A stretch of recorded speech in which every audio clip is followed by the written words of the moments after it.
কেমন করবো, আমাদের তো অত সত্য নাই, কিছু নাই, আমাদের নাই বলতে নাই, কিছু নাই। আমার বাপের বাড়ির 5 ঘন্টা জায়গা বিক্রি করে বিল্ডিং সরাইছি আমি। সরকারের হাত থেকে প্রথম খালেদা জিয়া উঠছিল, আমার শ্বশুর আমার 5 ঘন্টা জায়গা বিক্রি করে কেটে সরাই নিছে। এই যে চক্রবিদ্যুৎ সুদে বিল্ডিং চলে যাচ্ছে, তারপরে ওইটা সরাইছে আমার টাকা। আমার বাপের বাড়ি শেখ বারুল্লার মসজিদ আছে, ওইটা আমার বাপের বাড়ি। 5 ঘন্টা জায়গা শ্বশুরকে দিয়ে দিছি আমি। তখন আমি কষ্টের মধ্যে রয়েছি।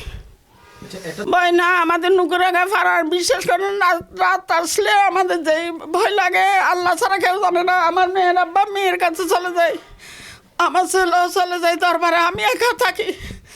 আমি একা থাকি, আল্লাহ আল্লাহ করে কী করবো, ঘর ফেলে তো চলে যেতে পারতেছি না।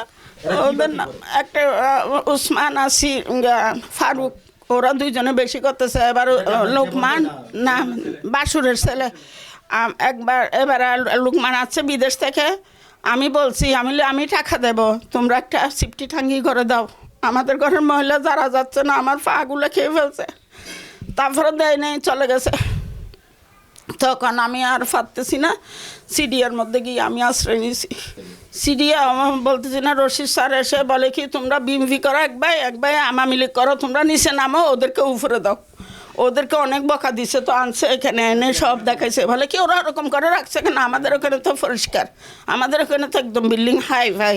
তো তোমরা তো ওখানে উপরে মারতেছো, এদিকে ছাদগুলো ভেঙে পড়তেছে, তোমরা ওইটা এসে দেখছো। আমরা আশ্রয় চাচ্ছি বাজি, আমাদেরকে আশ্রয় দেন, যে কোনোভাবে আমাদেরকে আশ্রয় দেন, আমরা জানে বাঁচতে হবে তো।